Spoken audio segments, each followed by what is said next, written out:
उत्तराखंड अधीनस्थ सेवा चयन आयोग, जो कि आज सारे एग्जाम भ्रष्टाचार के भेंट चढ़ रहे हैं।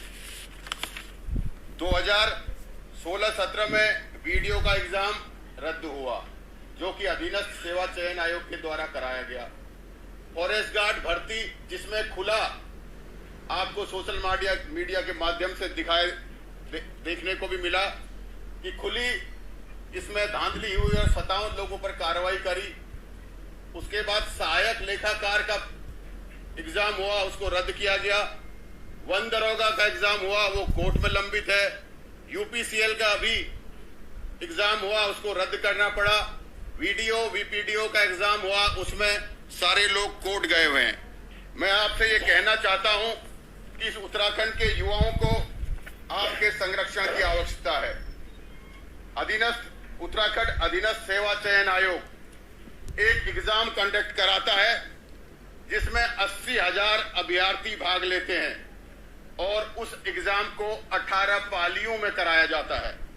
18 पालियों में कराया जाना सबसे पहले संदेह के घेरे में लाता है कि आप इतने से एग्जाम को 18 पालियों में क्यों करा रहे हैं। अगर आप व्यवस्था की बात करेंगे तो उत्तराखंड लोक सेवा आयोग ने अभी पीसीएस प्री का एग्जाम कराया, जिसमें 2,58,000 अभ्यर्थियों ने हिस्सा लिया और वो एग्जाम एक दिन में हुआ। 18 पालियों में एग्जाम कराने के बाद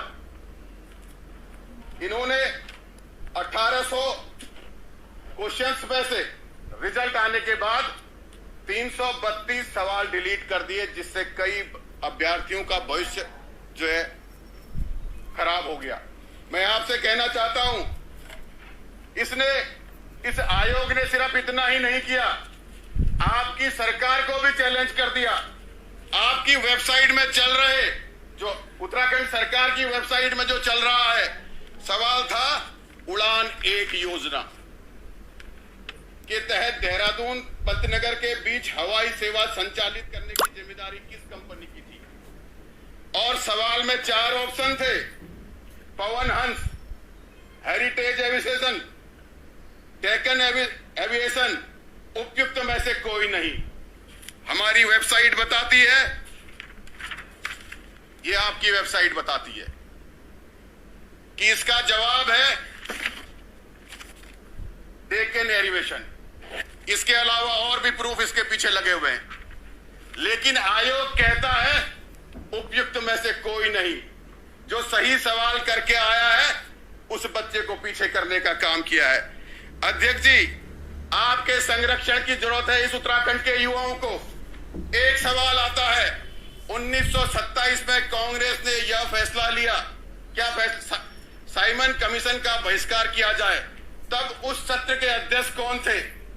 और उस सत्र के अध्यक्ष थे मुख्तार अहमद अंसारी, जिनका वास्तविक नाम था। और आयोग कहता है डॉक्टर मोहम्मद अली अंसारी इसका सही उत्तर देता है। ये भारत सरकार के प्रूफ हैं, जिसमें साफ साफ लिखा हुआ है कि साथियों कि 1927 में जो साइमन कमीशन था, उनके अध्यक्ष मुख्तार अहमद अंसारी जी थे। ये उसके प्रूफ हैं। आप समझिए, बीपीडीओ का क्वेश्चन आता है, उसमें पूछा जाता है 16 महाजनपदों का प्रथम जनपद कौन था। उसका आंसर है मगध को बच्चे लिखते हैं और इस क्वेश्चन को आयोग द्वारा डिलीट कर दिया जाता है। मैं आपसे कहना चाहता हूं, परीक्षा संपन्न होने के बाद उत्तर कुंजी, इसका उत्तर मगध दिया गया और जब रिजल्ट आया तो इस रिजल्ट में स्थिति में सवाल को रिजल्ट से डिलीट कर दिया गया। आप समझिए, रॉबर्ट क्लास नहीं थे, ये खाली गवर्नर थे। सवाल आता है, भ्रष्टाचार के आरोपों से बरी होने के बावजूद भी बंगाल का वह गवर्नर जनरल जिसने आत्महत्या कर ली थी, वह कौन था? तो इसका आंसर है रॉबर्ट क्लाइव। और ये गवर्नर जनरल नहीं थे। ये इसके प्रूफ हैं और इसको सही मान लिया जाता है। एक संस्था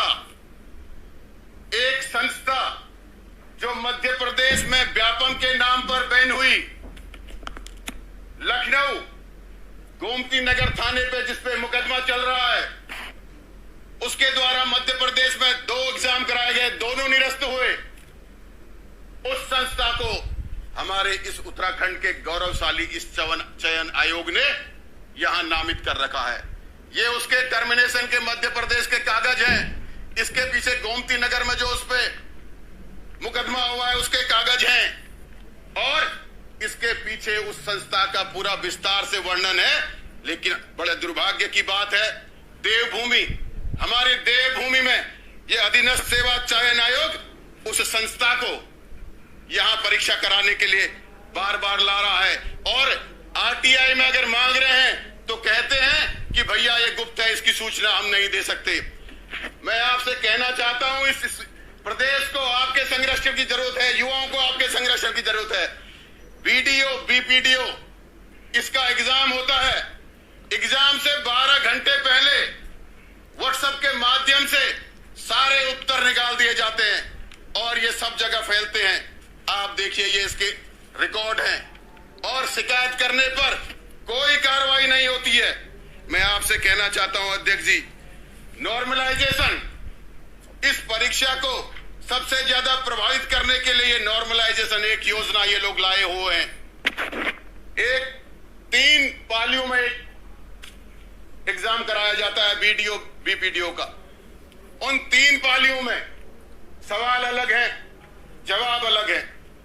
एक आकलन कराया जाता है, भाई सबसे कठिन कौन सी पाली थी, तो सबका कहना है कि तीसरी पाली सबसे कठिन थी। और सबसे कठिन सवाल जिस पाली में आए थे वहां की मेरिट 92.5 चली जाती है, क्योंकि वो तीसरी पाली तक सवाल उनके जिन लोगों को उन्होंने चयनित करना था उन तक पहुंच गए। और आयोग फिर इसमें भी कहता भैया नहीं, दूसरी पाली का एग्जाम सबसे जो है कि कठिन था। और वो दूसरी पाली में चयनित जो अभ्यर्थी हैं, मैं आपको कहना चाहता हूं अध्यक्ष जी, बहुत गंभीर विषय है ये। देखिए, 59 वाले को नॉर्मलाइजेशन के नाम पर सवाल डिलीट कर जिसके 59.25 थे उसके 75% हो गए। ऐसे ही बहुत सारे लोगों के ये है, देखिए, जिसके 66 थे उसके 81 हो गए, जिसके 66 थे उसके 85 हो गए, 73 थे 92 हो गए। जो तीसरी पाली थी नॉर्मलाइजेशन के नाम पर उनके 88.2 कर दिए। जो दूसरी पाली थी उनके 10 से 13 नंबर बढ़ा दीजिए, 5 सवाल डिलीट कर दिए 5 नंबरों के, और प्रति व्यक्ति को 4.5 से 6 नंबर बढ़ा दिए गए और पूरा रिजल्ट प्रभावित हो गया।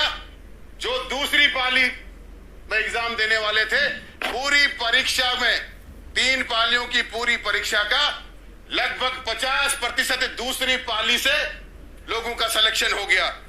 जिन भ्रष्टाचारियों को पूर्व में सरकार ने मुकदमे लिखे हुए हैं, जब एग्जाम होता है उन्हें खुला छोड़ते हैं, और उनके परिवार से उनकी भाभी का भी चयन होता है अगली परीक्षा में, उनके भाई का भी चयन होता है।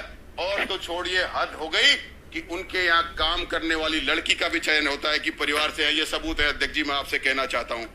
मैं आपसे कहना चाहता हूं, 2018 में 1 वर्ष के लिए सचिव का सेवा विस्तार होता है।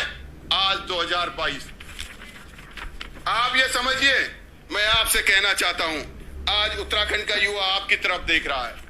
जब हम आयोग एग्जाम देता है युवा और उसे पास कर लेता है, और आयोग अगर उसके नाम की स्पेलिंग में अगर एक गलती हो तो उसे निरस्त कर देता है, उसके मार्क्स को नहीं रखता। उसका एक भी डॉक्यूमेंट कम हो तो उसकी परीक्षा रद्द कर, उसका सिलेक्शन नहीं होता। आज आयोग गलती पर गलती करा जा रहा है। आयोग आज मनमानी कर रहा है, सही सवालों को गलत ठहरा रहा है, गलत सवालों को सही ठहरा रहा है, लेकिन आयोग के खिलाफ कोई कार्रवाई नहीं हो रही है। मैं आपसे कहना चाहता हूं, लोक सेवा आयोग ने अभी एक एग्जाम कराया। उस एग्जाम में घोषित करने के बाद पता चला कि एक उत्तर गलत था। अभ्यर्थियों ने आपत्ति लगाई। लोक सेवा आयोग ने अगले दिन ही उस आपत्ति को सुनकर उस रिजल्ट को ठीक करने का काम किया। और अधीनस्थ सेवा चयन आयोग जो है, पिछले जितने भी एग्जाम करे हैं सारे कोर्ट में लंबित हैं।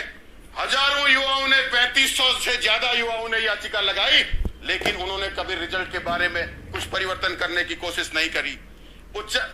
यहां हाईकोर्ट में जो है कि वाद निलंब लगे हुए हैं उच्च न्यायालय में, और ये यहां नियुक्तियों में रिजल्ट निकालने के बाद वेरिफिकेशन चालू कर दिया है। अध्यक्ष जी, मैं कहना चाहता हूं, माननीय मंत्री जी, मैं कहना चाहता हूं, आज हमारा उत्तराखंड युवा प्रदेश है। युवा नेतृत्व की बात आप कर रहे हैं, युवा सरकार की बात आप कर रहे हैं, युवाओं की आवाज आपके कानों तक पहुंचाने का काम हम कर रहे हैं। नेता सदन और माननीय हमारी अध्यक्ष जी, आपके संरक्षण की जरूरत है। मैं आपसे कहना चाहता हूं, ये उत्तराखंड का बेरोजगार युवा जो दिन रात पढ़ता है, पढ़कर मेहनत करता है, उनके माँ बाप अपनी पूंजी, गाड़ी पूंजी को उनके पीछे लगाते हैं, अपनी इच्छाएं दबाते हैं, उनके एक सुनहरे भविष्य की कल्पना करते हैं, और वो युवा जब एग्जाम देता है और उसके बाद जब रिजल्ट आता है तो उसमें वो लोग निकले हुए दिखाई देते हैं जो शराब की दुकानों में काम कर रहे हैं, जो कहीं और कर रहे हैं। तो मैं आपसे कहना चाहता हूं अध्यक्ष जी, ये आने वाले उत्तराखंड के भविष्य का सवाल है।